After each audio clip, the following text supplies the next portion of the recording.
प्रत्यावर्ती धारा को इंग्लिश में कहते हैं हम अल्टरनेटिंग करंट। क्या कहेंगे? Alternating current. अल्टरनेट का मतलब बदलना, ठीक है, यानी कि ऐसी धारा जो परिमाण और दिशा के साथ बदलती रहती है उसको हम कहेंगे प्रत्यावर्ती धारा। इस टाइप से इसको हम देख सकते हैं, शो कर सकते हैं। इसको हम, ये प्रत्यावर्ती धारा है, ठीक है। माना कोई धारा आई है,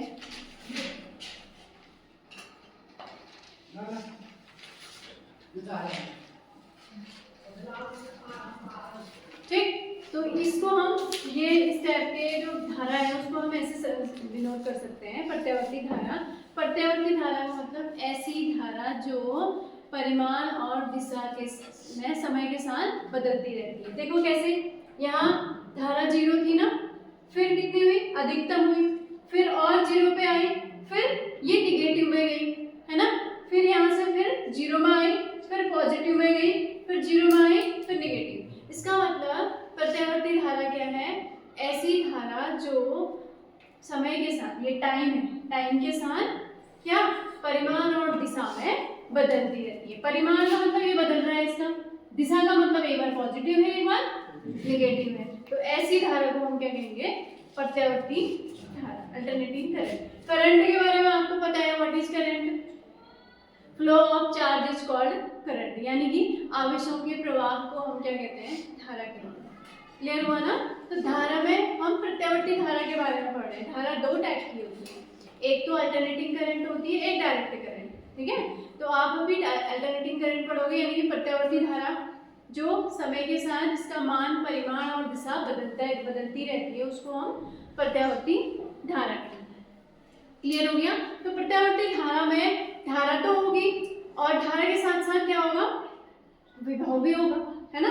तो उन दोनों में जो है अंतर क्या होता है? देखो जैसे ये प्रत्यावर्ती धारा है, ठीक है, एक इसका हम प्रत्यावर्ती वोल्टेज बना देते हैं V का, ठीक है। अब दोनों को हम एक साथ पढ़ेंगे तो एक की इक्वेशन हो जाएगी I बराबर I0 साइन ओमेगा t। ये साइन ओमेगा t, साइन जो सूत्र है, ठीक है, और V बराबर हो जाता है V0 sine omega t plus five. ये फाइव क्या है? फिर फाइव फेज है, ठीक है। मतलब प्रत्यावर्ती धारा और जो आपकी प्रत्यावर्ती धारा और प्रत्यावर्ती विभव दोनों में क्या डिफरेंस है? देखो फाइव एंगल ज्यादा है, नहीं, ठीक है, मतलब कला में वो अलग अलग हो सकती है, फेज में वो अलग अलग हो सकती है, सेम नहीं हो सकती, सेम भी हो सकती है, ठीक है। तो ये आपका, अब हम पढ़ेंगे प्रत्यावर्ती धारा का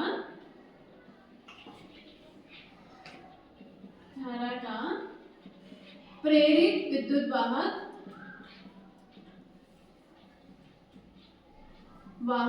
बल। जो हम अभी फैराडे के नियम पढ़ रहे थे उसी से आया प्रेरित विद्युत वाहक बल। फैराडे का जो पहला नियम है वो क्या है? किसी भी परिपथ से बद्ध चुंबकीय फ्लक्स में अगर परिवर्तन होता है तो क्या होता है? उसमें एक प्रेरित विद्युत वाहक बल उत्पन्न होता है, ठीक है। तो वो प्रेरित विद्युत वाहक बल किसके बराबर होता है? सपोज एप्सिलॉन से हम इसको डिनोट कर रहे हैं, ये E से करते हैं, E बराबर माइनस n d∅dt। यही तो था हमारा फैराडे का पहला नियम। अब d∅ की जगह हम डेल्टा फाई भी कर सकते हैं, है ना। तो किसी भी परिपथ से बद्ध चुंबकीय फ्लक्स में अगर परिवर्तन होता है तो उसमें क्या उत्पन्न होता है? एक प्रेरित विद्युत वाहक बल उत्पन्न होता है, ठीक है। तो ये प्रेरित विद्युत वाहक बल का मान कितना होता है? चुंबकीय फ्लक्स परिवर्तन की ऋणात्मक दर के बराबर। यही आपका पहला नियम था, ठीक है। तो इससे हम विद्युत वाहक बल निकालने के लिए क्या करते हैं? हम एक समान चुंबकीय क्षेत्र लेते हैं। ध्यान से देखना, हमने एक समान चुंबकीय क्षेत्र लिया इस टाइप का, ये एक चुंबकीय क्षेत्र है, ठीक है, B। चुंबकीय क्षेत्र को हम B से डिनोट कर रहे हैं, B से डिनोट करते हैं। यहाँ पर हमने एक कॉइल ली है, ठीक है, एक कॉइल ली है, उस कॉइल को हम घुमा रहे हैं, ठीक है। कॉइल को घुमाएंगे तो कॉइल में क्या उत्पन्न होगा बताओ? एक चुंबकीय फ्लक्स में परिवर्तन होगा, है ना। किसी कुंडली को हम किसी कॉइल को हम चुंबकीय क्षेत्र में रख के कुंडली को हम घुमाते हैं तो उसमें फ्लक्स में क्या होगा, परिवर्तन होगा, है ना। तो ये फ्लक्स में परिवर्तन बार बार होता है, जिस एंगल से हम अलग अलग एंगल से इसको घुमाते रहते हैं तो इसके जो फ्लक्स में परिवर्तन अलग अलग होता है, ठीक है। कभी जीरो, सबसे पहले स्टार्टिंग में जब थीटा जीरो होगा, जीरो का होगा जब इसके समांतर हम उस कॉइल को रखेंगे, ठीक है। तो इसमें लगातार क्या होता है, चुंबकीय फ्लक्स में परिवर्तन होता है। थीटा बराबर हमने ओमेगा टी ले लिया, ठीक है। ये एक कॉइल है, सपोज हमने एक कुंडली ली है, उस कॉइल को हमने कहाँ रखा है, एक चुंबकीय क्षेत्र में। अब हम इस चुंबकीय क्षेत्र में उस कॉइल को घुमाते हैं तो इसमें क्या उत्पन्न होता है, एक प्रेरित विद्युत वाहक बल, है ना। प्रेरित विद्युत वाहक बल क्यों उत्पन्न हुआ, घुमाने से क्या हुआ, इसमें फ्लक्स में परिवर्तन हुआ, ठीक है। तो फ्लक्स परिवर्तन को ही हम क्या कहते हैं, फ्लक्स परिवर्तन की ऋणात्मक दर को ही हम क्या कहते हैं, प्रेरित विद्युत वाहक बल। यही तो था, है ना। तो उसमें एक प्रेरित विद्युत वाहक बल उत्पन्न होता है। तो फ्लक्स हमारा चुंबकीय फ्लक्स फाई बराबर कितना होता है, फाई बराबर होता है बी ए कॉस थीटा। अब थीटा हमने ओमेगा टी मान लिया तो फाई बराबर आ जाएगा बी ए कॉस ओमेगा टी, ठीक है। इतना आ गया। अब हमने क्या निकालना है, ये है प्रेरित विद्युत वाहक बल, ठीक है। तो प्रेरित विद्युत वाहक बल को हम ई से या एप्सिलॉन से डिनोट करते हैं। एप्सिलॉन से डिनोट कर दिया हमने, epsilon equals to -m dy pi upon dt, यही पढ़ा था हमने फैराडे के नियम में, ठीक है। अब ये फाई का मान यहाँ से रख देते हैं, ये जो फाई बराबर बी ए cos थीटा है ना, ये वैल्यू यहाँ रख देते हैं तो ये एप्सिलॉन बराबर आ जाएगा -n d/dt ऑफ कितना, बी ए cos ओमेगा टी। इतना आ गया ना।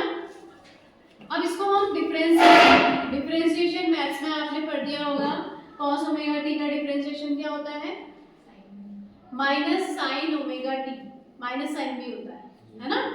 तो cos ओमेगा टी का डिफरेंशिएशन यहाँ से हम करेंगे तो -n और ओमेगा टी का फिर ओमेगा हो जाएगा, तो वो ओमेगा हमारा बाहर आ गया, n बी ए। इसमें दो फंक्शन है ना, दो फंक्शन है कि नहीं, तो दोनों फंक्शन में ओमेगा टी का जो डिफरेंशिएशन है वो ओमेगा आ जाएगा, ठीक है। और cos ओमेगा टी का आ जाएगा क्या, minus sine omega T into d/dt of omega t, है ना, यही तो लिखते हो आप। तो ओमेगा टी का कितना हो गया, ओमेगा, तो इसको ओमेगा आगे लिख देते हैं और ये cos ओमेगा टी का आ गया माइनस साइन ओमेगा टी। यहाँ पे ब्रैकेट में आप लिख सकते हो d/dt of cos omega t equals to minus omega sine omega t. ये कहाँ से आया, यहाँ से आया, ठीक है। तो ये इतना आ गया है, तो एप्सिलॉन इक्वल्स टू कितना आया, ये माइनस माइनस प्लस हो गए, हटा देते हैं इसे, n B A omega sine omega t. तो प्रेरित विद्युत वाहक बल की जो इक्वेशन होगी वो कितनी होगी, इतनी होगी, ठीक है। Epsilon equals to n B A omega sine omega t, ठीक। अब जो ये साइन ओमेगा टी है, साइन ओमेगा टी की मैक्सिमम वैल्यू कितनी होती है, कितनी होती है, अधिकतम मान कितना होता है, जब ओमेगा टी बराबर 90 डिग्री होगा, है ना, तो अधिकतम मान कितना होता है, 1 होता है। तो साइन ओमेगा टी का अधिकतम मान 1 होता है, तो यहाँ से हम epsilon equals to epsilon 0 equals to कितना कह सकते हैं, n बी ए ओमेगा, कब, when sine omega t equals to कितना हो जाएगा, 1, यानी कि साइन ओमेगा टी का जो मैक्सिमम मान है इतना हो जाएगा, तो epsilon 0 equals to n B A omega हो जाएगा, ठीक है। तो एप्सिलॉन 0 का मान यहाँ रख देते हैं, यहाँ पे हम एप्सिलॉन 0 ये मान, इस मान की जगह एप्सिलॉन 0 रख देंगे तो हमारी इक्वेशन क्या आ जाएगी, epsilon equals to epsilon 0 sine omega t. तो यही आपका प्रेरित विद्युत वाहक बल का समीकरण है, epsilon equals to epsilon 0 sine omega t. अब इसमें जो चुंबकीय फ्लक्स हो रहा है ना, परिवर्तन हो रहा है, प्रेरित विद्युत वाहक बल की दिशा हमेशा बदल रही है, वो किस पे डिपेंड करेगी, ओमेगा टी पर। जब हमारा ओमेगा टी यानी कि थीटा, हम थीटा भी थीटा मान लिया तो एप्सिलॉन इक्वल्स टू कितना आ जाएगा, epsilon epsilon zero sine theta. तो थीटा पे डिपेंड करेगा एप्सिलॉन जीरो प्रेरित विद्युत वाहक बल, बदलते रहेगा ना। कैसे बदलेगा? जब 0 डिग्री होगा तो कितना आएगा ये एप्सिलॉन इक्वल्स टू 0 आ जाएगा। जब थीटा इक्वल्स टू 0 तो एप्सिलॉन इक्वल्स टू 0। जब थीटा इक्वल्स टू 90 डिग्री तो एप्सिलॉन इक्वल्स टू एप्सिलॉन 0। ऐसे ये लगातार इसमें परिवर्तन होते रहेगा। तो ये कहने का मतलब है कि जो अल्टरनेटिंग करंट है वो क्या होती है, बदलती रहती है। ठीक है, क्यों? ऐसे ही हमने जब इसमें प्रेरित विद्युत वाहक बल जो है वो बदलते रहता है, चुंबकीय फ्लक्स बदलते रहता है। ठीक है, तो जो आपकी अल्टरनेटिंग करंट है वो क्या होती है, परिमाण और दिशा में बदलती रहती है, इसीलिए इसको क्या कहते हैं हम, प्रत्यावर्ती धारा। क्लियर हुआ ना?